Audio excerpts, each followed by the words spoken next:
Podcast, créateur de podcasts en Corse. Alors bonjour et bienvenue dans un nouvel épisode de Capsule. Aujourd'hui nous sommes au Rosalie et je suis accompagnée de Célia et surtout Lola qui tient le Rosalie. Bonsoir. Bonsoir. Salut. Lola, est-ce que tu veux, même si on te connaît parce que tu es passée dans le Capsule, est-ce que tu veux bien nous représenter le Rosalie ? Je me représente avec plaisir. Le Rosalie, c'est un bar à céréales et à jeux de société qui se trouve sur Mezzavie. Vous pouvez venir prendre petit déjeuner, goûter, en jouant à des jeux de société, apéro, soirée, etc. On fait plein de choses. Voilà. Même des soirées à thème, des événements à thème. Soirées à thème, des collaborations, des ateliers, des trucs chill, moins chill. On fait un peu de tout. Donc voilà. Et notamment ce soir, du coup, avec Célia, vous avez souhaité organiser une soirée sur l'entrepreneuriat. Célia, est-ce que tu veux bien te présenter un petit peu et nous dire pourquoi est-ce que tu as voulu faire cette soirée ? Ouais, alors moi c'est Célia, donc je suis thérapeute holistique sur Ajaccio. Et du coup, je propose des massages et je suis conseillère en aromathérapie aussi. Et c'est vrai que dans mon parcours d'entrepreneuse, je me suis sentie seule au début. Donc j'ai vraiment essayé de faire des rencontres par moi-même au début de mon parcours.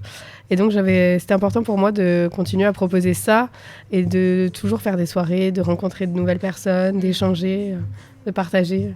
Et de relâcher un peu du quotidien aussi, de venir passer un bon moment. Et voilà, on s'est bien trouvé avec Lola. Ouais. J'adore cet endroit. Tu viens au Rosalie et tu t'es dit, pourquoi pas organiser une soirée sur l'entrepreneuriat. Ouais, tout à fait. Ça s'est passé comme ça, quoi. Ouais, j'ai adoré en fait l'endroit, l'énergie, les ateliers, tout le concept. Voilà. Et puis après, j'ai rencontré Lola et au final, on s'est bien entendu. Puis multiple entrepreneuse aussi, Lola. Donc du coup, peut-être que ça t'a parlé de faire cette soirée-là ? Ah bah forcément. Forcément, moi, c'est toute l'essence même du bar. C'est que je l'ai créé pour créer vraiment des relations entre les gens, de faire en sorte que les gens se rencontrent, puissent échanger. Et là, pour le coup, c'est vraiment échanger des histoires, des expériences, plein de trucs qui peuvent en plus permettre à d'autres de se sentir moins seuls, comme Célia l'a dit, et puis même juste de décompresser, de sortir du quotidien, de parler avec des gens qui vivent les mêmes choses que nous, peut-être les mêmes problématiques, de rencontrer du monde, de se créer un réseau, de faire vraiment, ça permet énormément de choses et c'est plein de choses auxquelles pas tous les entrepreneurs ou en tout cas les jeunes entrepreneurs ont accès. Et moi, j'ai eu de la chance de bosser dans pas mal de structures où j'ai rencontré déjà du monde avant de me lancer pleinement dans le Rosalie. Mais on n'a pas tous eu cette chance-là et je pense que c'est important d'essayer de la donner à tout le monde aujourd'hui. Trop cool, vous êtes contente de cette première soirée, de cette première édition peut-être ? Ouais, écoute... à refaire, je pense. Oui. À refaire, là on a pris des premiers avis, et puis là, c'était bien de rencontrer de nouvelles personnes, de parler avec d'autres entrepreneurs qui viennent de se lancer ou qui sont là déjà depuis longtemps. Et puis même des nouveaux, des futurs entrepreneurs. Ouais, des futurs entrepreneurs, c'est vrai.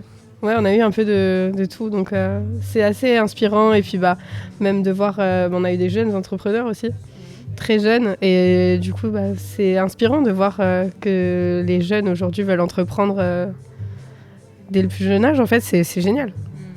Puis tu connais quelque chose aussi en entrepreneuriat, toi Audrey? D'où cette émission hein. C'est vrai que quand après on tombe dans l'entrepreneuriat je pense qu'on devient forcément multiple entrepreneur.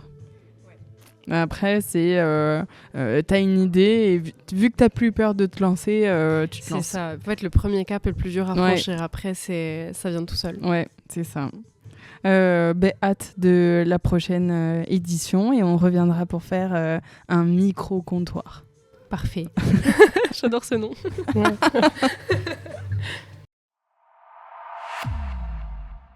Bon. On est là pour parler d'entrepreneuriat. On n'a que des entrepreneurs autour de la table. Tout à fait. Qu'est-ce que vous faites un peu ? On fait un petit tour de table ? Je commence ? Ok. Allez.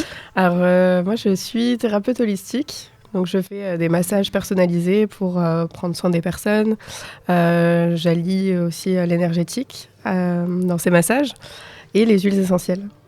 Donc, je suis conseillère en aromathérapie aussi et formatrice et du coup passionnée d'huile essentielle au quotidien.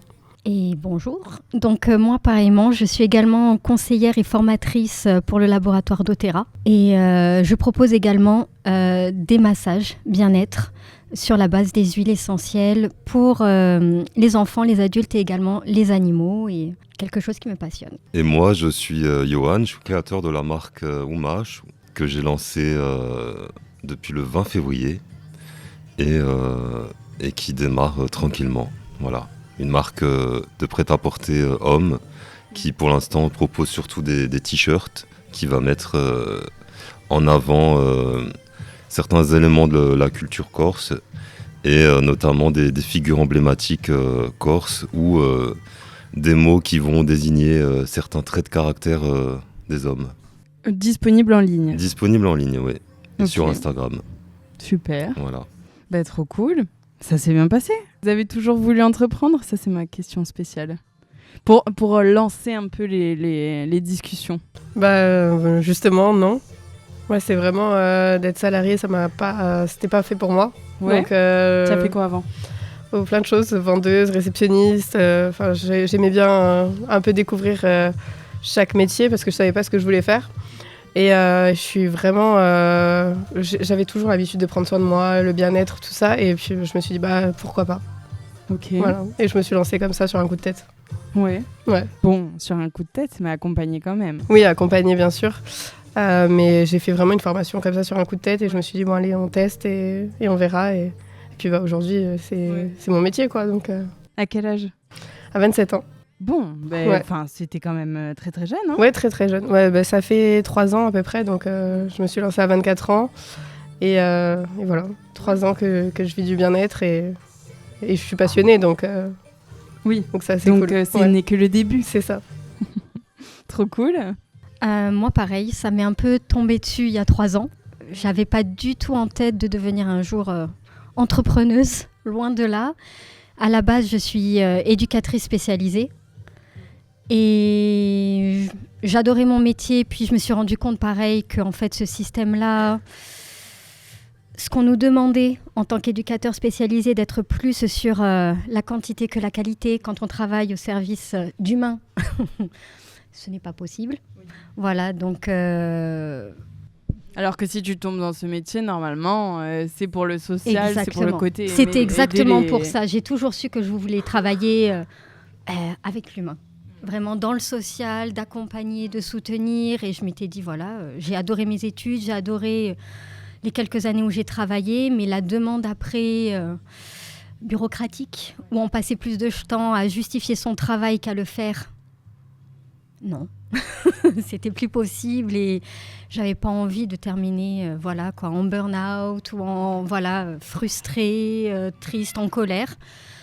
Donc, oui, ou te conformer. Exactement. Donc